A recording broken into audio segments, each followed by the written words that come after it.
অর্থাৎ জুলাই ও আগস্ট মাস মিলেই পেশিবাদ সরকারের বিরুদ্ধে আন্দোলন করতে গিয়ে যারা জীবন দিয়েছেন, শহীদ হয়েছেন, তাদের স্মরণে তাদের আত্মার মাগফিরাতের জন্য মৌন মিছিল কিংস পার্টি তৈরি হয়েছে।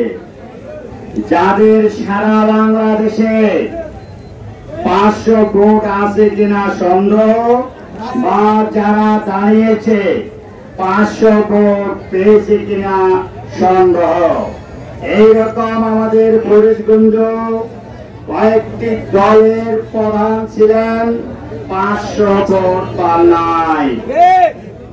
তৎকালীন 36 জুলাই, জুলাই ও আগস্ট মাসে আমরা বিগত 2008 সাল থেকে নির্বাচনের জন্য, জনগণের অধিকার আদায়ের জন্য আমাদের দল সংগ্রাম করেছে। শত শত লোক গুম হয়েছে, হাজার হাজার লোক শহীদ হয়েছে একমাত্র নির্বাচনের জন্য। আন্দোলন হয়েছে কোটা ভিত্তিক চাকুরির জন্য। সেই আন্দোলন তৎকালীন পেশিবাদ সরকার ভুয়া তথ্য দিয়ে সেই আন্দোলন থামিয়ে দিয়েছিল। আবার উনি নিজের কোর্টের মাধ্যমে ওই আন্দোলন যেহেতু থামিয়ে দিয়েছেন, পুনরায় আন্দোলন উদ্ভাবন করার জন্য মুক্তিযোদ্ধা করতে উনি হাইকোর্টে রিট করেছেন। আর এর সূত্র ধরে আমাদের ছাত্র সমাজ মানে খালি বৈষম্য ছাত্র সমাজ নয়, ছাত্র সমাজ মানে বাংলাদেশ জাতীয়তাবাদী দল, ছাত্র ইউনিয়ন, শিবির, বিভিন্ন সংগঠন। সরকারের কুত্তা বাহিনী সেই ছাত্রদের উপর অত্যাচার শুরু করল, বেগম মেয়েদেরকে লাঞ্ছিত করা শুরু করল। তখন দেশের সমস্ত মানুষ, অভিভাবক, ক্লাস 4 থেকে সর্বোচ্চ বিদ্যাপীঠ পর্যন্ত সমস্ত মানুষ একযোগে রাস্তায় নেমে গিয়েছিল।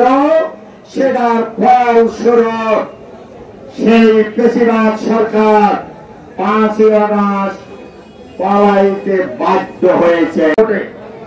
একটি ছোটখাটো সংগঠন অর্থাৎ জামাত ইসলাম, অর্থাৎ ওই যে পাখা মার্কাজে একজন হুজুর আছে, কি দাবি করতেছে সেই, এটা কি কয়ে গেলে সর্বনাই।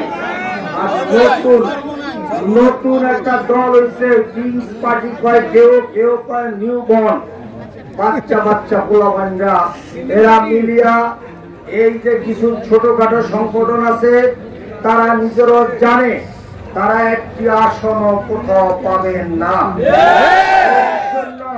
তাদের জামানত বাজেয়াপ্ত হবে।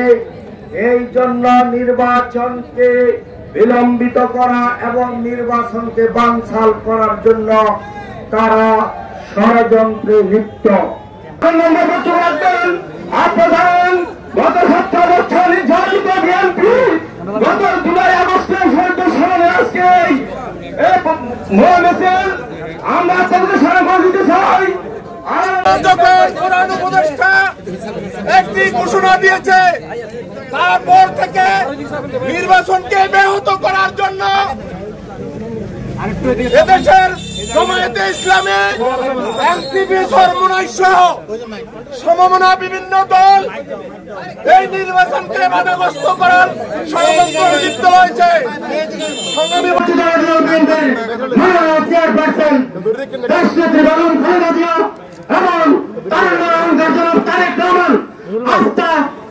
বিশ্বাস রেখেছেন সেই আমাদের প্রিয় নেতা আগামী আলম সাহেব উপস্থিত পৌর বিএনপির অঙ্গ সংগঠন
বুঝতে পারে না